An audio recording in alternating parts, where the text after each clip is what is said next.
अस्सलाम वालेकुम। Welcome to my channel the biology series. हम फर्स्ट ईयर बायोलॉजी का चैप्टर नंबर सेकंड पढ़ रहे हैं, दैट इज एंजाइम। और आज जो हमारा टॉपिक है that is enzyme inhibition. Sometimes enzyme does not work properly or system want to decrease the enzyme activity because the products are no more required. This condition of decrease in enzymatic related processes, enzyme production or enzyme activity is called enzyme inhibition. कभी कभी ऐसा होता है कि enzyme जो होता है ना, वो अपना काम अच्छे तरीके से परफॉर्म नहीं कर पाता, या सिस्टम चाहता है कि एंजाइम की एक्टिविटी को डिक्रीज करवाया जाए। क्यों? क्योंकि प्रोडक्ट्स की नीड नहीं होती जो बन रहे होते हैं। मतलब जो प्रोडक्ट एंजाइम बना रहा है वो नहीं चाहिए अभी हमें, तो हम चाहते हैं कि एंजाइम अपनी एक्टिविटी को डिक्रीज करे। तो ये जितने भी इस तरीके से एंजाइम की एक्टिविटी को जो डिक्रीज करवाने वाले प्रोसेसेस होते हैं, that is called enzyme inhibition.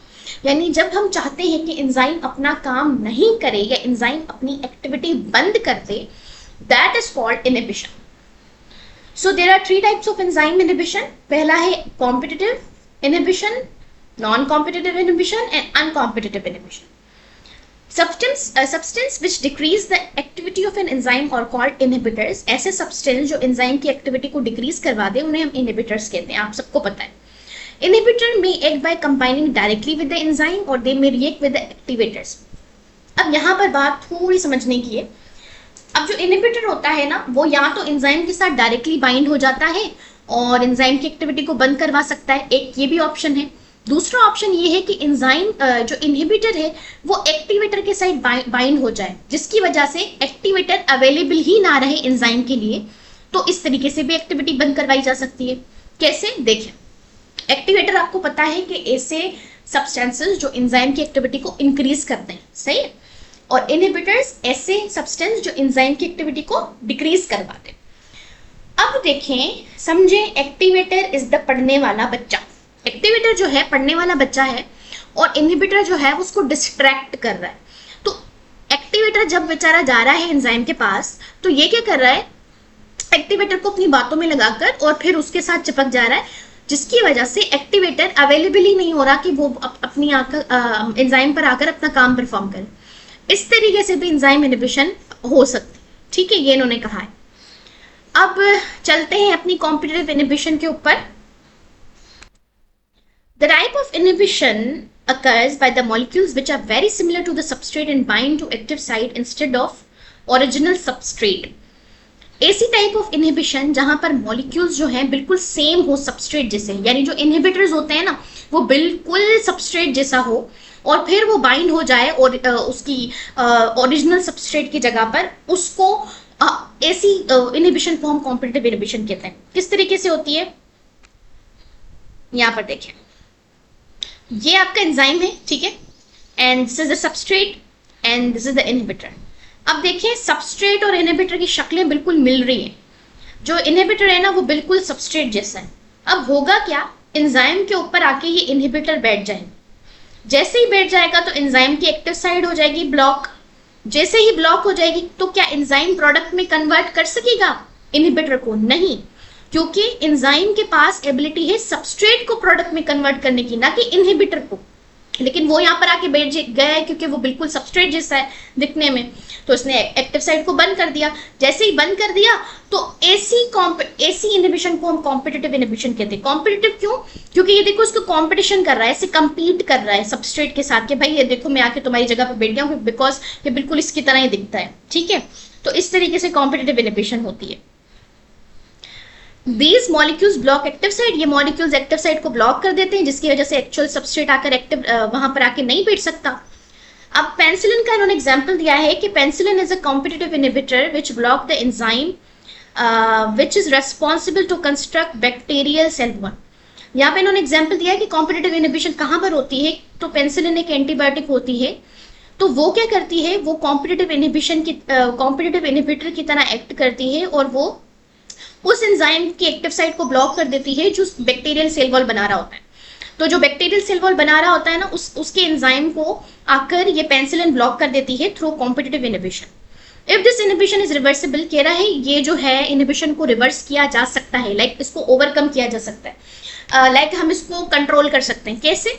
हम सबस्ट्रेट की कंसंट्रेशन को बढ़ा दें। देखें, अगर यहाँ पर सबस्ट्रेट ज्यादा हो जाए, बहुत ज्यादा हो जाए, 2, 4, 5, 7, बहुत ज्यादा हो जाए, और इनहिबिटर की कंसंट्रेशन को हम सेम ही रखें, तो होगा क्या, इनहिबिटर के पास चांसेस कम हो जाएंगे एंजाइम पर अटैच होने के, क्योंकि सबस्ट्रेट जो है वो उससे कॉम्पीट कर सकेगा, क्योंकि substrate is in high concentration, है ना। अगर सबस्ट्रेट ज्यादा हो जाए तो जाहिर सी बात है इनहिबिटर के पास चांसेस कम हो गए ना अटैच होने के लिए। तो हम तो कह रहे हैं कि इसको हम ना ओवरकम कर सकते हैं अगर हम सबस्ट्रेट की कंसंट्रेशन को बढ़ा दें।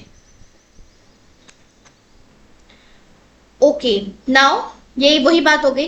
तो इस तरीके से that inhibitor molecules are around to gain entry to this, कहां गया, reversible, it can overcome by increasing concentration of substrate so that active site become available more substrate molecules then inhibitor molecule are around to gain।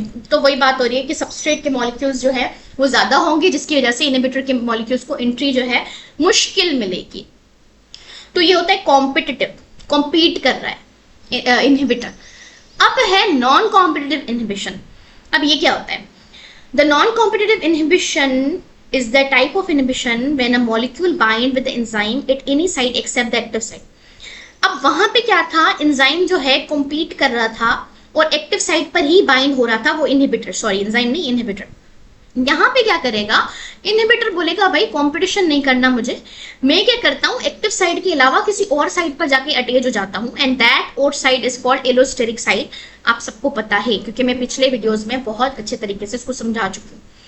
सो होता यहाँ पर क्या है कि ये जो मॉलिक्यूल्स होते हैं ना, ये क्या करते हैं, जो इनहिबिटर की मॉलिक्यूल्स होते हैं वो एंजाइम की एक्टिव साइट के बजाय किसी और साइट पर जाकर अटैच हो जाते हैं, and that binding site is called allosteric site, यानी अवे।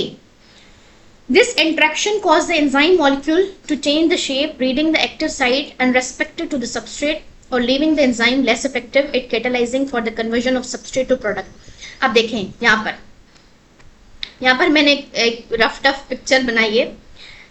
यहाँ पर देखें ये एंजाइम है, ठीक है, ये इसकी एक्टिव साइट है and this is it's allosteric site. अब यहाँ पर ये जो है कोई भी सबस्ट्रेट आता है, फॉर एग्जांपल एक ये सबस्ट्रेट है और है ना ये सॉरी इनहिबिटर आता है, सबस्ट्रेट भी है इनहिबिटर भी है। तो इनहिबिटर क्या करता है, कॉम्पीट नहीं करता, इनहिबिटर क्या करता है, जाके इस साइड पर जाके बैठ जाता है, दैट इज एलोस्टेरिक साइट। अब जैसे ये एलोस्टेरिक साइट पर बैठेगा तो ऑब्वियस सी बात है एंजाइम की जो एक्टिव साइट है उसके अंदर कुछ चेंजेस आ जाएंगे, क्योंकि ये यहाँ पर फिट होगा तो ऊपर चेंजेस आ जाएंगे, क्योंकि हमने इंड्यूस फिट मॉडल में पढ़ा है कि एंजाइम की बॉडी के अंदर कन्फर्मेशनल चेंज आ जाते हैं, ठीक है, वो रिजिड नहीं है, enzyme is flexible.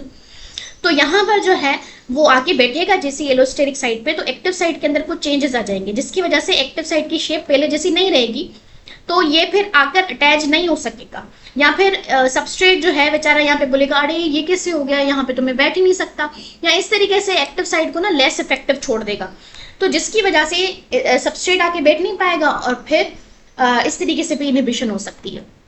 Feedback inhibition इसका एग्जाम्पल है जो हम नेक्स्ट में पढ़ेंगे, आगे टॉपिक है। अब आता है अनकॉम्पिटिटिव इनहिबिशन। अनकॉम्पिटिटिव इनहिबिशन को हम एंटी कॉम्पिटिटिव इनहिबिशन भी कहते हैं, और it take place when an enzyme inhibitor bind only to the complex format between the enzyme and the substrate complex.